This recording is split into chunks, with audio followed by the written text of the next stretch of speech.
Welcome back to the Bentonville Beacon podcast, where we're sharing stories and advice from the leaders sparking the rise of Bentonville, one of the fastest growing and most dynamic cities in the United States, nestled in the Ozark Mountains of Northwest Arkansas in the heartland of America. Hi, I'm your host, James Bell, and I am thrilled to share the studio today with my friend Mike Steely, who is the Commercialization Officer at Veriphix, which is a company whose business has been focused on government and defense, so it's based in Washington, D.C., but with Mike here, they have a presence now in Bentonville, which I'm sure Mike might explain later in the episode. And if you're local and you haven't heard that news yet, then you'll be thrilled to hear it. Mike, I can't wait to hear your insights. So welcome to the show. Oh, thanks, man. I'm glad to be here.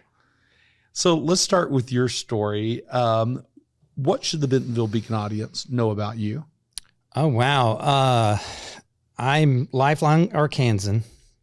This is, not my first rodeo, so to speak, in terms of, startups and tech startups. Born in Fort Smith, raised in Little Rock. Been up here for probably about 15 years on and off. I've spent the last 20 years of my life experimenting, getting an opportunity to look at ideas and to test those ideas out. I've had pretty good successes. I've had spectacular failures in that time frame, and this is the next one, man. Awesome. I love that. Anytime I hear somebody say they've had 20 years of experimenting, I know what's coming next. It's usually some successes and spectacular failures, and I can assure you I've had some of the same. Absolutely. For those who have paid attention, you're a rare bird on this show because you said you're a lifelong Arkansan, and I don't believe we've actually had a lot of lifelong Arkansans on this show. So many people are moving here to Bentonville that it just doesn't occur that often. Let's talk about Veriphix. What's the history of the company and why did you set up shop here in Bentonville? Sure. Well, I met the founder, John Fuse, at South by Southwest this last year. I coach and mentor companies that go through our South by Southwest Accelerator. It's really now just called South by Southwest Pitch. They were an alternate in our program this year. One of, we have probably 100 companies a year who go through that. And we just hit it off. Helping them before they didn't win, unfortunately, but they only had 2 days prep, so they did pretty well. But we hit it off because the company is focused around data, and it's focused around really a new way to measure and analyze data and get really predictive with it. And my background is with the company that started is when I was started with it, CCX, and grew into Axiom Corporation. And so, which was really a startup even, I guess I can claim startups all the way back to, 88. Strong. Yeah. And before we knew what a startup was. But so I met John, and he, primarily they were a governmental and still are, Veriphix, got its teeth in the governmental industry. And what we really wanted to figure out was how we could commercialize a technology that was very successful on that side of the house. And, one of the first things he asked me was, hey, do you know how we might take this thing into consumer market? And at that point, if we're talking about consumer insights and I said, man, did you know there's this little bitty company up here in the corner of the state that does that pretty well? So that's how we started. Excellent. And how did you get associated with Bentonville? I know the Fuel Accelerator, but what was your connection to get here? Oh gosh, I mean, I've been on and off. This was when Jeff Amaran was starting, Startup Junkie several years ago. I was doing the same thing in Little Rock at the time with something called the Venture Center. And I spent a lot more time up here because of that and the other businesses that I was running at the time. But I've been in Bentonville and around Bentonville since, I don't know what the population was, but I know the stoplight count and certainly the construction count of the area was way, way lower. So it was not, as the Arkansan, even in Fuel, the accelerator went to, even in that, I was the only Arkansan in it. And so this is nothing, it's nothing new for me. I've just been watching a crazy rise happen. You betcha. So, Fuel, Veriphix was one of the Fuel cohort members this past cycle. Can you talk about Fuel and, how did Veriphix get into the program? Sure, absolutely. Well, so, Fuel is sponsored here locally and designed to be an enterprise accelerator. Mm-hmm. So, and what that really means is, and this is for not early stage companies, this is basically for, as the name implies, it's for a startup that is ready to throw fuel on the growth, specifically in the enterprise environment. So you've already got a product. You may not have all the polish. You certainly don't have all the answers, but you're not pre-revenue as a company. So we're not just taking speculative ideas and going. We're doing what this town does really well, which is we are making the connections inside the enterprise that help you understand how to navigate and how to grow. Excellent. And what did y'all expect to get out of the accelerator? And I'll add to that, given your experience with accelerators, how would you say that Fuel is different than others? Sure. Well, how I started or how I've gotten into Fuel was that I just called Jeff Amaran up and just said, hey, Amaran, tell me, I've got this new company that I'm getting involved in.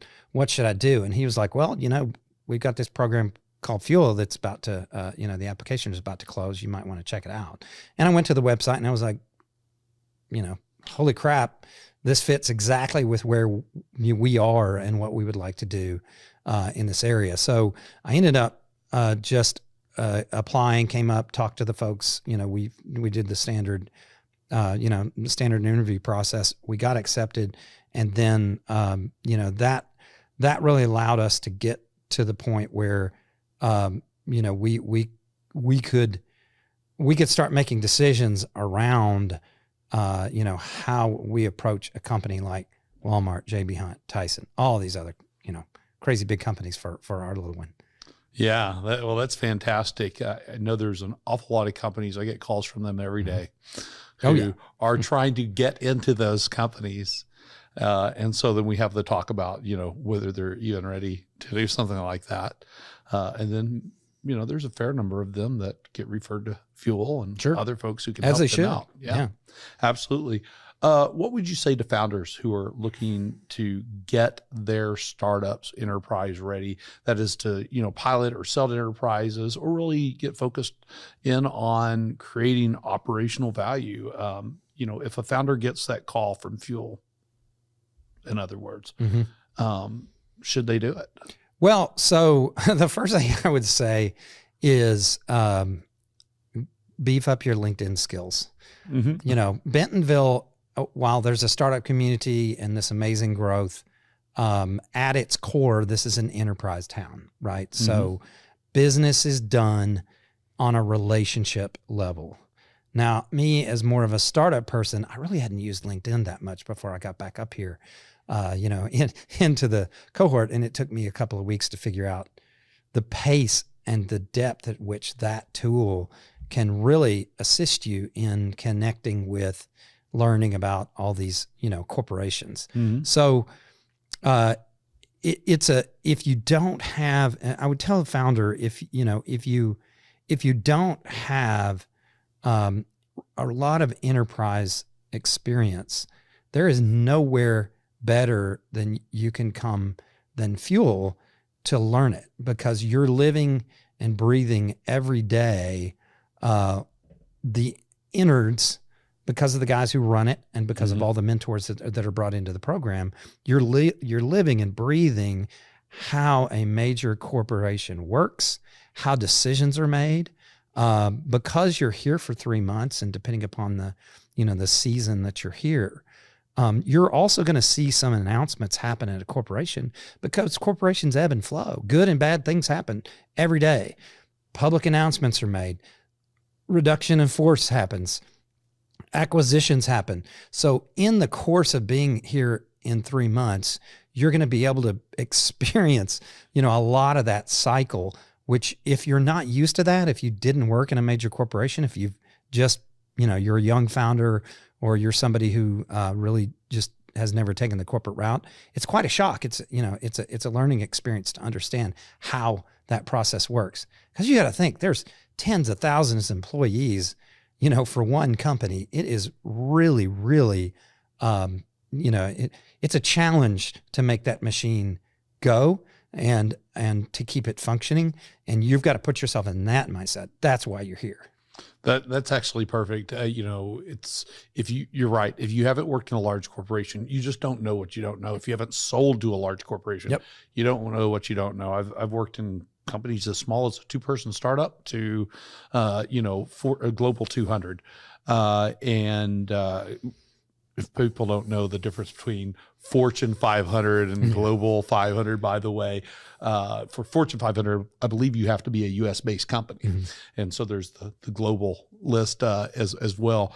But it is remarkably different. I've sold to healthcare systems, large healthcare systems, super complex selling. Those are large enterprises too. And you have to know how to use LinkedIn. You have to know how to connect to people, and you have to sort of navigate it along the way, and getting with folks like the Fuel Accelerator who really understand how to navigate enterprises. Is really, I think, important for. I would add to that too. You need to learn patience, selling into not only a B2B environment, but a corporate enterprise environment. The complexity, there's language sets that you just don't know until you get really, really close to the fire, so to speak. And I think that's what this program has been really useful for me and the other, the participants. The goal obviously out of the program is to get relationships in place and then pilot programs in place that are going to allow you to test your products. And that's another thing. My ability to just knock on the door of, let's say, Tyson, Foods, and say, "Hey, I'm Mike with Veriphix. I'd like to have you try this."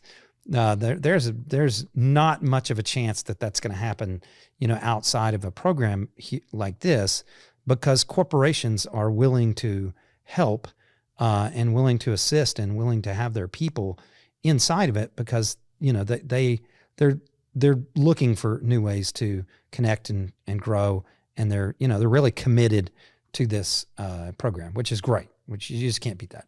Yeah, you bet. So, what does a day-to-day look like for a startup or a company that's growing through Fuel? What does that look like? What kind of chaos does that look like? I was going to say, that's already a good word for it. So mine looked a little different than some of the other founders, because I just prior to to getting the acceptance, I had actually adopted a 9-month-old puppy. So I came to the accelerator with the canine equivalent of a toddler. So my nights were a lot different than some of our folks who were out at one of the great local watering holes. I was taking care of a puppy, but for all of us, the day really started with education. So you're getting a feel topically, all sorts of different, just a myriad of very helpful training on navigating through the enterprise. Some of that is on sales. A lot of that is on communications. This is on understanding the complexities, the changing tide sometimes, and again, the patience that's necessary.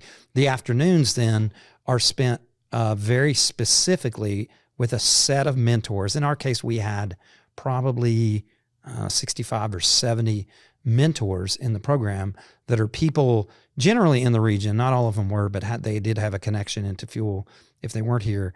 And they're there to help you navigate understanding where to go and who you need to know in this area, along with whatever their particular set of skills is, whether that be marketing, communications, technology, product development. And so it was a really good mix of people. But you're having 6 or 8 of these meetings, a day in the afternoons. And it's a little bit like, every day is speed dating, for, for your business. Wow. Sounds like you had some really good experiences in the program. Oh, yeah. And of course, you keep coming back, and you've talked about placing the commercial side of the business here. Why, other than the things we've talked about, why is this a good environment to place a business like that? Sure. Well, as we look at the commercialization of a governmental technology, we've got to look at a few factors because, we can sell a lot of places, but we're a startup of a 4-person team. One person, me, is on the commercial side of the business. So we're and we just took on some additional seed funding, so that's good, and that'll help Congrats. us thank you, in 2023. But what that causes us to do is, as any startup should, we've got to be extremely efficient with our resources. And if you're looking at places to focus your efforts, you always want to be looking at what is the most repeatable potential model that you can find for revenue and for growth, because you don't want to have to repeat a sales cycle every time you walk out the door, every time you make a phone call. It has to be something repeatable. And we're in the data space that we're in. We are, there's a bit of a relational aspect to what we sell. We're not just selling, a widget that is just something generic. And so I've got to look at, in anywhere in the United States or the world or wherever we want to do business, where can I find the largest mass of people that will fit, companies and relationships that will fit with what we can do. And as we're heading into the CPG retail market as a primary driver, because we have other markets as well that are more speculative, there's nowhere that I can sit and have those conversations and build these relationships easier than I can right here. There's nowhere in the country that we could actually have over 1,400 brands that are in one place, that are accessible, that you just drive around and you can see logos, and you're 1 or 2 or maybe 3 relationship steps away from being able to have a conversation with them. Yeah, it's remarkable. So that's if you want me to give you a secret sauce to why we're positioning ourselves here versus, say, Chicago or or New York or San Francisco, that is number one. Obviously, we can talk about lifestyle and other things, but that's number one. It's that I can get the business done here more efficiently. Cool. Well, Mike, I had you on a short segment during the Northwest Arkansas Technology Summit. We did a bonus series. I think we just wrapped it up called NWA Tech Summit Live. I encourage folks to go back and check out that episode with you. I think it was around 38-ish, episode 38-ish or so. If it helps, I think the drop date was November 18th, 2022, if you're not looking for the same year. Okay. in the few minutes that we talked there, you talked about your experiences here in Bentonville, both personally and professionally. And I mentioned those together now because I went back and listened to that episode, and I've noticed this trend line through other episodes and just in watching people around Bentonville in general and in daily life. And that trend line is that you can have your personal and professional life, and they're sort of intertwined in a perfect way so that you can enjoy life, but also have these amazing professional encounters everywhere you go, but it's also comfortable and okay.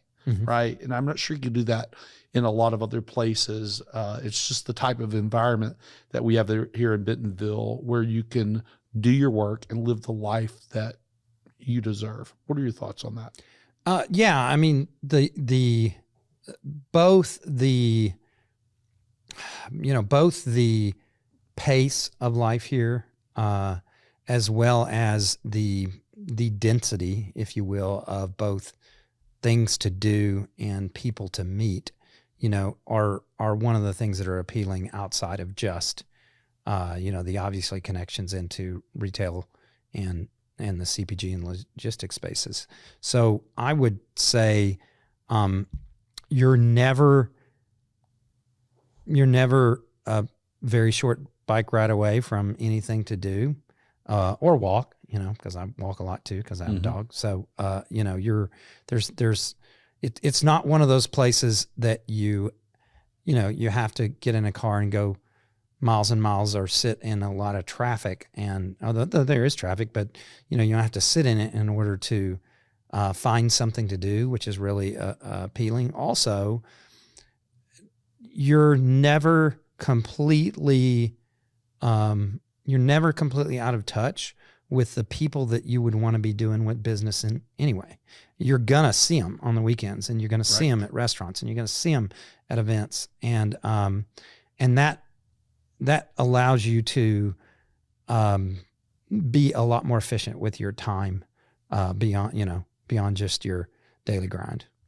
That's a really important thing, seen, and I'll say being seen, when you're trying to sell to somebody. In fact, I once had the being seen part is more important than the scene. I once had a manager tell me, he said, James, he goes, I know you've heard it's who you know that matters, but that's a lie. Wait, what do you mean? He said, it's who knows you that matters. Good point. And the reason he was telling me that is he had just received a phone call from one of my customers asking how to buy something. And I had been in the territory for 3 years. I'm like, Mike, I call that guy every month. I swear I do. But it was still a really good lesson. And so I guess my point here is another way it helps businesses be more efficient in selling and startups and so on. When you have a hard time getting in front of this crowd to begin with, is that you're seen, you're in their mind because they literally see you.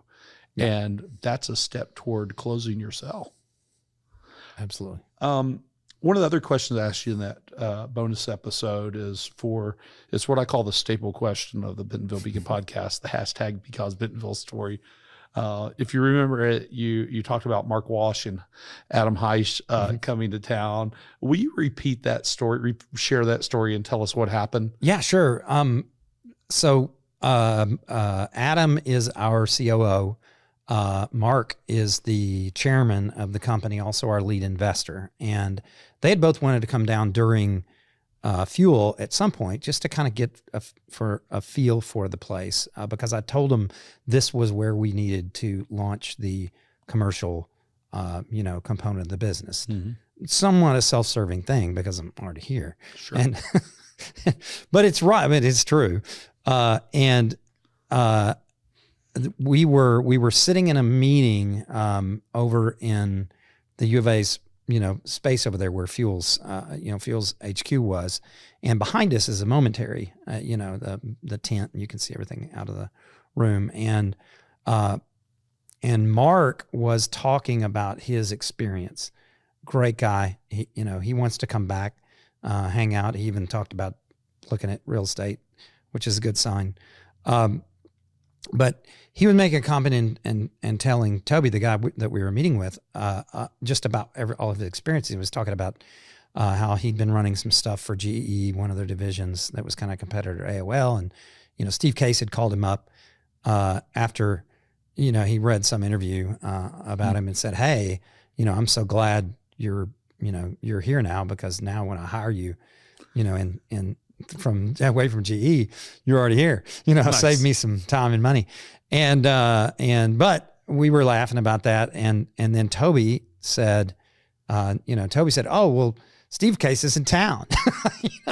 Right. And so, of course. And this Bentonville. was, that's right. To me, that was just one of those, of course he's in town. He was in town putting on a program literally right behind us, which is kind of cool to be able to do and, see happen. That's funny.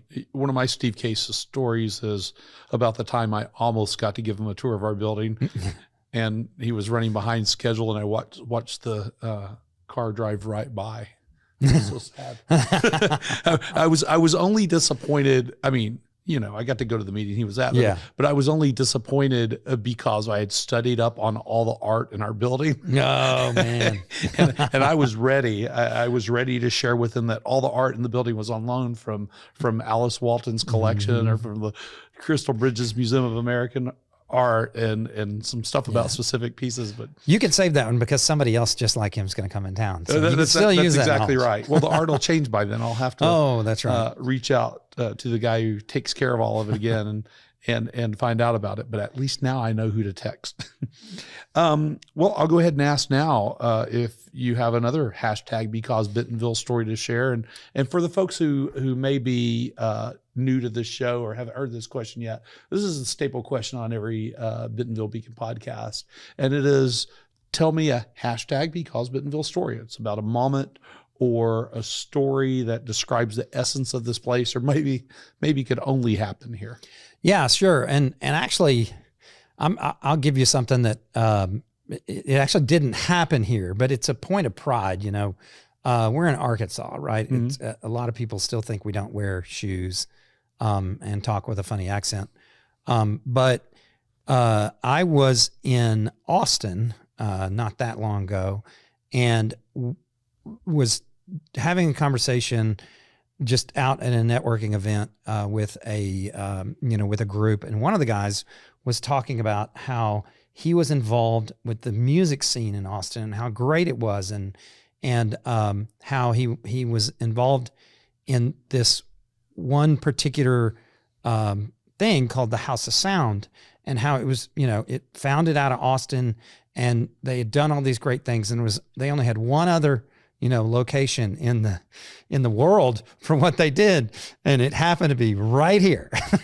Right. House of Songs. Songs. I'm sorry, Songs. You're close. Yeah, you're right. Yeah, House of Songs, and so all the other people were like, "What, Bentonville?" And I was like, "Oh yeah," and I got a chance to to fill in a rather hoity crowd, about what was happening up here, and they left impressed. So yeah, well, if you don't know, you don't know, and, Nope. and we get a lot of that. I think House of Songs. I was on their website recently, and I saw for the first time New York listed. So okay, we got some competition. with Austin, Okay. then Bentonville, and then New York. Yeah. Of course, that No, makes that's totally fine. makes sense, Yeah, that's right? fine. We can both. One of the organizations that helped get Austin's music scene going is Black Fret.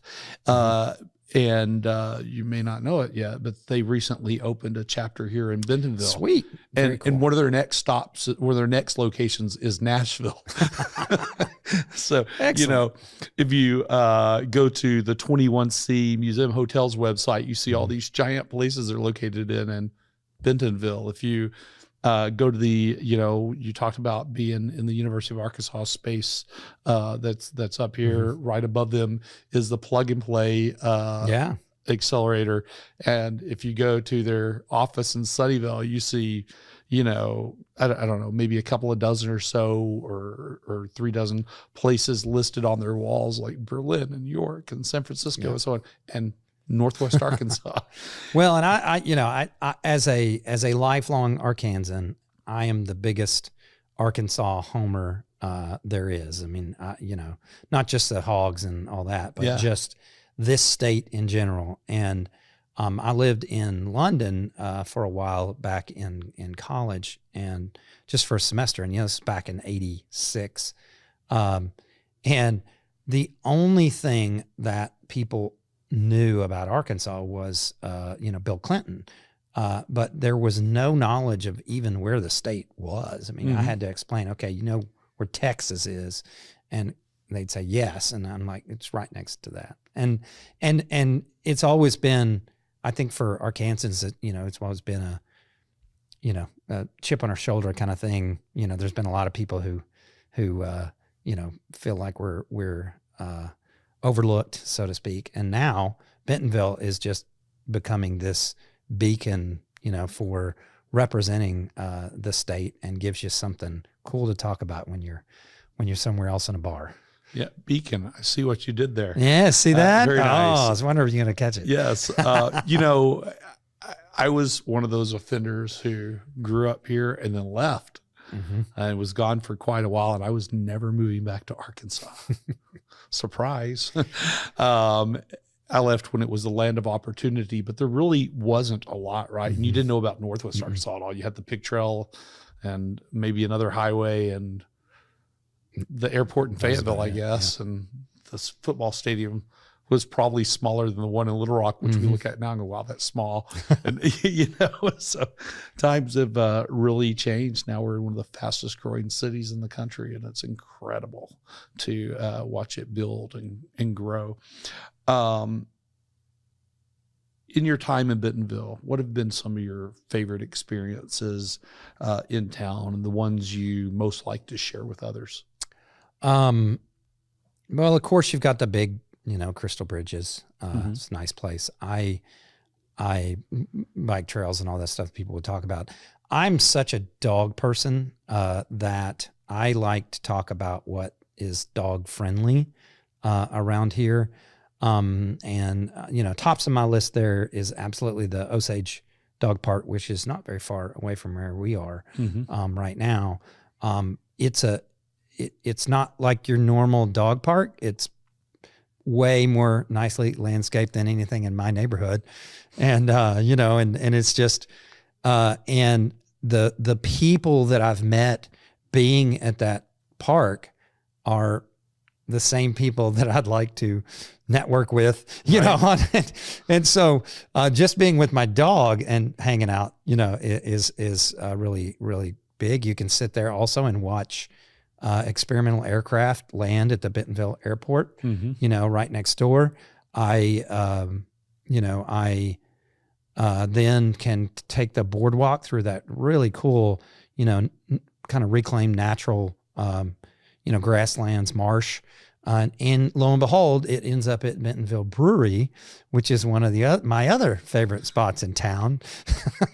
And it just so happens I can walk between the two with my dog, so I get a little exercise, and I get to, and I get to have a, meal and a beverage. So you can't. There's a lot of places like that around, and I would just say per capita here. You're going to be able to have more experiences doing new and different things than you likely can, in any other, certainly any other comparable size city, and in a lot of cities that are a lot larger than here. I think you're right. We punch well above our body. Way above. Yeah. So, what do you feel like is probably the most, let me try this again. What do you feel like are the more unappreciated things about Bentonville, the things that maybe people don't really think about or know about? Well, it is getting more and more known. I think the number one is that it's not, is that it exists. I think you still have outside of the state of Arkansas, and even inside, people who just haven't traveled, up this way. So that would be number one. I from a business standpoint, and even from a personal to some extent, what people don't understand about this area is this is one of the unique very few places. And Mark Walsh, our chairman, said this, noted this immediately, noticed this when he was here, that there is a mentality in this city that is rising tides lift all boats. And that means that you don't have infighting over who owns what real estate, who's going to, who you get to meet versus somebody else meets. Everyone that you bump into and have a meeting with is truly interested in what you're doing. And personally as well, not just from a business perspective.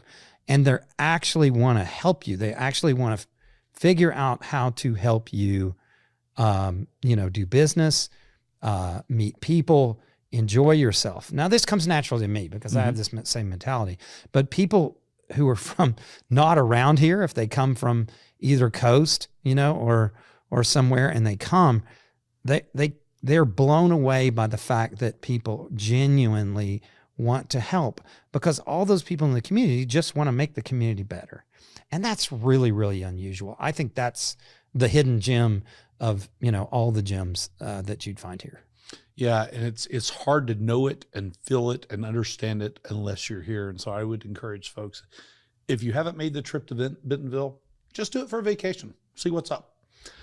Check out a couple of things while you're here. I just had a conversation when I was driving over here to the studio today with a guy I've known for a long time who prior to that conversation, I thought there's no way he'd ever move from where he is. That's his place. That's his and his wife's place. They're not moving. And, well, if he listens to this episode, he'll know I was still soft recruiting him. He said to me, James, he goes, I really appreciate you calling me for what you were calling me about. Sounds like a great opportunity to work on some stuff. And he goes, and I think it might help me and my wife do something we're talking about. He said, I keep coming over to Bentonville, and my wife's come over there with me a few times, and I keep engaging with more and more businesses that I'm doing consulting with there. And he goes, first of all, it's a beautiful place, right, with the mountains and everything. He goes, but the people and the attitudes and this just wanting to build and keeping moving forward and building this great place, it's so attractive. He goes, Northwest Arkansas and Bentonville were not at all on our lists. But it is now.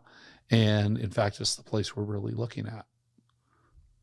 He said, give him 3 or 4 years. I told him, I'll give him 1, because as soon as people here find out, you know what happens? As soon as people here find out that there's this person with all these talents or anybody who wants to come here, it's all hands on deck. And it's not even really a concerted effort. It's just people are like, well, let me introduce you to this person, this person, this person. Yeah. And they get you so tied into the community that you have to move here. If somebody hasn't checked out Bentonville yet, what's your pitch to them, whether they're a business leader or especially startup founders and the such? Well, I would say just that. I would if the industry fits that you're in, then it makes sense to come here. I would say you can't just look on a website. You can't. That's right. You need to take a visit. And all you have to do is call you up, call me up, or 10 other people, or probably 50 other people who will, without hesitation, say, hey, let me set you up some time to see this person or this person or this person. And so that's the one thing that somebody needs to come here, to experience. If there's any reason from a business perspective, which is growing in the kind of areas that, you're talking about, because you're talking about not just retail and logistics, and CPG related brand, consumer goods, music and art, and an outdoor rec, I think is the new one that is obviously growing quite a bit here now. And so there's a lot of touch points there. Plus, what I do tell people and is, I guarantee you, if you do make the drive, and it can be a drive for people, to get up here or fly. I mean, you can get just as good of an airport as anywhere else. That you're not going to leave having think you have wasted your time, because there's not a person that has come to the area that I know that hasn't enjoyed the experience, even if it ultimately didn't fit with what their business did. You're simply not gonna, you're not gonna leave. So it's kind of a win-win. There's no way to lose by coming and taking a trip and checking it out. And the help you get very well may be and likely will be better, than where you are right now. Well put. In the other industries, in addition to retail, supply chain, logistics, and I'll add corporate enablement in there into that mix you gave, as well as outdoor recreation. The other industries folks should be looking at here are healthcare and wellness, and technologies, products, and services there, as well as mobility. And whether that's anything, anything from, it's the whole gambit. If it's a bike, it's in. If it's drones, flying cars, air taxis, don't think I'm crazy, rockets. Yep. If the space industry even has some play here, anything in the mobility industry, whether you're moving goods or people, is in play here right now, and something that people ought to be really paying attention to. Yeah, and I was having a conversation just this morning, with a lady, and she didn't realize the drone business that is, booming from a standpoint of what's happening with the transportation, drone and automated components of aviation. That's, you can't find that anywhere, except for here. No, well, you can't. There was a recent report that came out that ranked Arkansas as the number 2 state for readiness in drones. Our friends at Walmart have been delivering to us now for 2 years by both Zipline and Drone Up, a little over 2 years now. I think in the state, and maybe we have all 4 of them actually in Northwest Arkansas, there's 4 locations that actively launch drones for delivery on a regular basis. Yeah, that's what she's saying. She was seeing them take off from the stores and go. Yeah, there's a lot happening in that space and others. So there's some amazing experiences to be had here. Let's make a little turn. Okay. So you're a serial, or let's make that multi-repeat. Is multi-repeat a thing? I'm sure that sounded like absolutely. That sounded like it was repetitive in and of itself. You're a repeat offender as a startup founder. That's a good way to put it. Right, or technology champion. What advice do you have for folks who are thinking about starting something, or why should they do it, or why shouldn't they do it? If I go back to the days when I was co-founding the Venture Center, we were pretty specific into the fintech area, partly because that was my background, and in enabling anyone to chase their dreams of entrepreneurship, to jump in head first and to immerse themselves and go. And this was 10 years ago, I guess. What I have noticed and what I've come to realize is it's more important for someone to not quit their day job, to be patient. There is a never-ending supply of ideas. Technology is changing so rapidly that there's really never not an opportunity. And if you are in a place like Northwest Arkansas, like Bentonville, that is expanding and it is evolving almost on a weekly basis, then just because you have an idea of a lifetime today, calm down, take your time, research, don't quit that day job, and start to move into it. I was just actually down yesterday at Hendrix College, great university here in the state, talking to them. And I was on a different purpose, but I was making the pitch that every student at Hendrix should have an opportunity, if not be a requirement, that they create a side hustle during their college years. And nice. The reason I think that is so important is that if you look at what technology looks like and what business looks like in the future, that you're probably going to have a side hustle. You're probably going to be involved in something or multiple things in your life because the opportunity is there and things are changing rapidly. And so do it, learn it, experience it, but do it at a pace that is not going to make you stay up every night and have the sweats and wake up early. I talked to so many founders. I was with my son with his company just this weekend at an event where he had a booth, and the lady next to us was selling her fashion and everything. And it's cold. We're outside. Mm-hmm. It's a holiday season. We'd rather be with our families, but here we are schlepping whatever we're schlepping, individually. And we were just kind of chuckling about how people think this is such a glamorous and wonderful thing to do, but we burned our entire Sundays, to sell $400 worth of goods at a booth, in hopes that promotes you in the market and gets more sales. And so it is so hard to start a tech startup or a, print company or, whatever you're going to do, that take your time, learn, put yourself in situations where you can network. And again, right here, and we haven't mentioned 1 Million Cups, but every Wednesday morning, go over, to the 1 Million Cups facility here in town and meet people and do all this. Just take the morning off or tell your boss you're doing some research or shift your hours, but be there. It's 8 a.m. It's not going to take that long.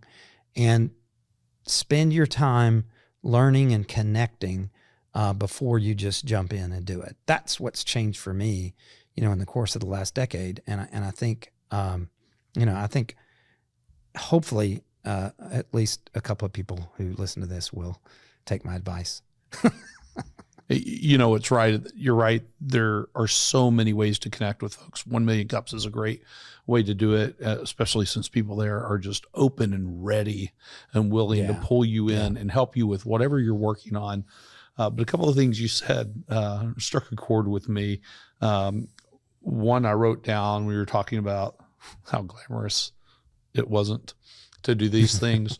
Because there's nothing glamorous about startups. I'm going to add at all. No, there's not. In fact, that ties sort of directly to the other thing that I wrote down here. But I'll first say that, building any company is hard. Building a tech startup is really hard. Imagine a world where you wake up every day and you just know the company's going to fail, and then you're certain it's going to succeed, and it's going to fail, and you're certain it's going to succeed, and you go through that cycle about 2 more times before 11 a.m. You hope that the company makes it through lunch, and you're sure by the end of the day about 4 times that you're at certain death, and a couple of times you think you've made it. And that is the life of a startup founder. There is nothing glamorous about that. It's, and so to your point, be patient. And I love that you said, don't quit your day job.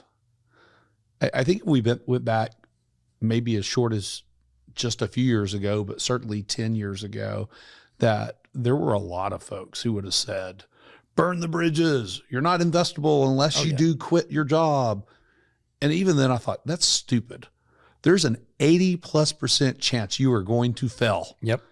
And most of those reasons, don't have anything to do with you. They do if you didn't do proper discovery and find real product market fit and so on. Yeah, that kind of has to do with you, but there's so many times that the market's not ready, genuinely not ready, that you're the first mover, which is also a false thing, right? And that instead of the second mover who can actually learn, there's just so many things that can happen to you that you're probably going to fail. And so the idea of burning the bridges or the boats from the start makes no sense to me. So I love that you said, be patient, don't quit your day job, and basically figure it out. Yep. What's the most memorable moment of your professional life? I was working for a subsidiary of Altel Corporation, which is the old Systematics, what they called Altel Information Services, and had the best job ever on the planet. We had a team of 3. Our role in the company was to take a look at this new internet as a technology and determine what was investable for Altel as a company. But it was the funnest thing corporately I've ever done. One day on a Monday, came into the office and was brought into a room and informed that the company was selling to this other financial fintech company called FIS, which is now still in Little Rock. It's the world's largest fintech company.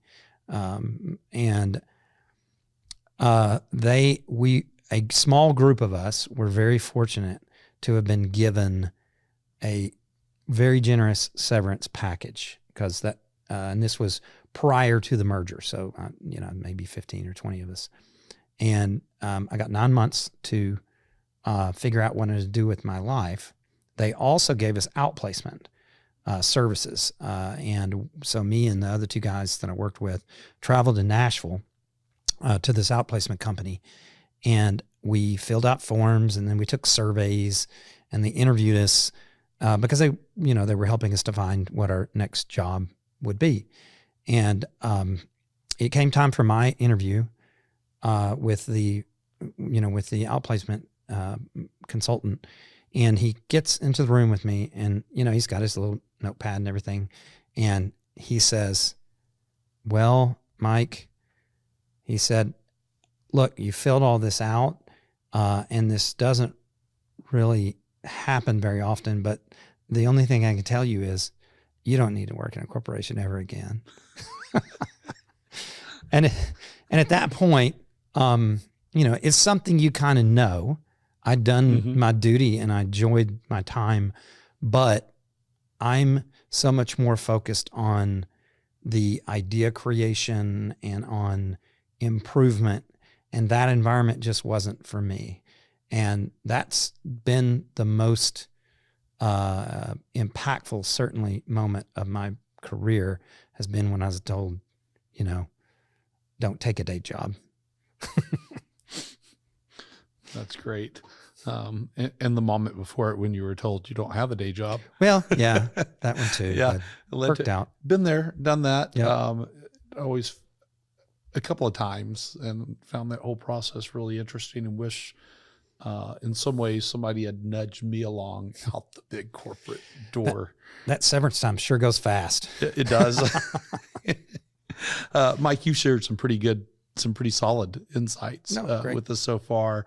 What's a belief that you have that maybe many other people don't hold? Sure. Well, first I want to say, because we didn't really talk about what Veriphix did. Yes. And you mentioned the word belief, right? It's on purpose. So yeah, I'm going to get around to back to this at some point. So that's what our business is. We're tracking beliefs. We're tracking, we're tracking the group dynamic of how people think. Well, beliefs are dynamic by nature, right? So they change all the time. I personally, right now in this day and age, this crazy day and age that we're in, when so many people can't get along and so many people, are really not very optimistic about the future. I'm actually one of those guys who holds the belief that it's going to be okay. We are going to be all right. We're not going to, as a planet, we're not going to blow up just yet. Maybe there's a rock, thousands of light years away that's headed here. I don't know. But I think that right now, if everyone, will just keep going and don't panic. It's like the old, in the movie, and I need to find the movie poster for this so I can put it on my wall, but in Animal House, at the end when that pledge is out there and he's going, calm down. So that's my belief, is that it's going to be okay. Nobody has invoked Animal House on the show. Try, man. Great movie. Fantastic movie. What is something you wish nobody believed? Well, I think kind of down that same vein, I wish, no one believed that there was not good in every person on this planet. Oh, man, that is beautiful. Okay, love it. Few questions left. Let's start wrapping this up. What's next for Veriphix? Sure. So we are in early 2023. We are going to be launching our commercial side of the division here. Very intentionally.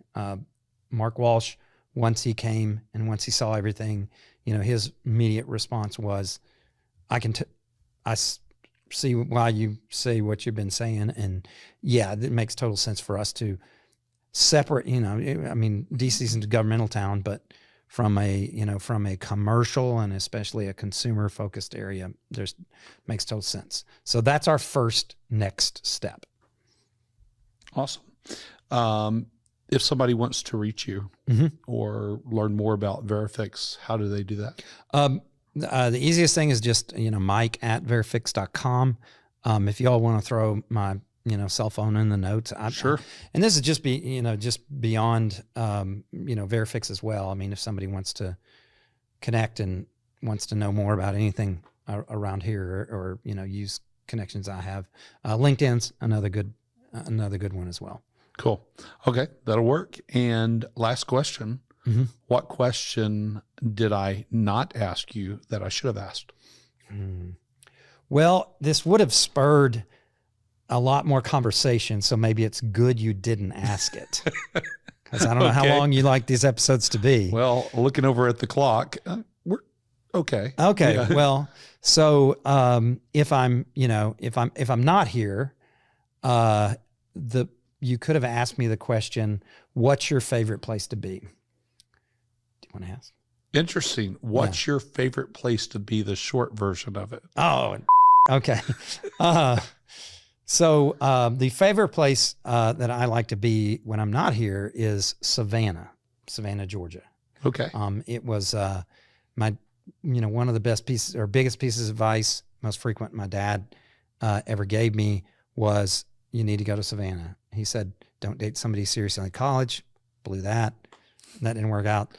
But he kept saying it over and over and over. And I don't think he said it to my siblings, but turns out, that city is one of those places in the world where you step into it that you just feel like you've been there before. Yeah. And you've got this strange connection. So when we do another podcast that's on really crazy, way out there, maybe you'll be on my podcast if I start one of those someday. That sounds good. Yeah, then we can have that conversation about it. Very cool. So that's a cool town. Yeah, it's a very cool town. Well, as we wrap up, I encourage everybody to go ahead and check out that November 18th episode to get a little more from Mike and also hear from folks like Phil Shellhammer from the University of Arkansas's Greenhouse Outdoor Recreation Program.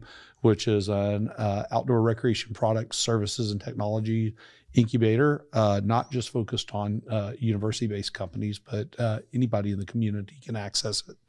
And also, I put in my notes, Connor Pakta was also on that episode. He's a robotics and automation engineer at Tyson Foods. So you get some good insights from him. Hey, Mike, thank you so much for sharing your time with me and the audience today. Really love this conversation. It's always a pleasure getting a moment, to speak with you. And I can't wait to see your progress and that of Veriphix here in our community. So thank you for becoming part of Bentonville's story, and welcome home. Yeah, thank you very much. And stay tuned. We're going to do some big things next year. And thank you to our Bentonville Beacon audience. To build on this show's success, only ask two things of you. One is, of course, to share the show in any way that you will, whether that's through text, email, social media, or telepathy. Is that the right word? Telepathy? Yeah, I think it is. That'll be the next same episode. Sure. That's the next episode. Second, come back again to hear stories from our leaders and about this place in Bentonville in Northwest Arkansas, where you can get more of what you want and less of what you don't. And as always, visit BentonvilleEconomicDevelopment.com to see all of our episodes and to learn more, and then hit subscribe on your favorite podcast player. Thanks. See you next time.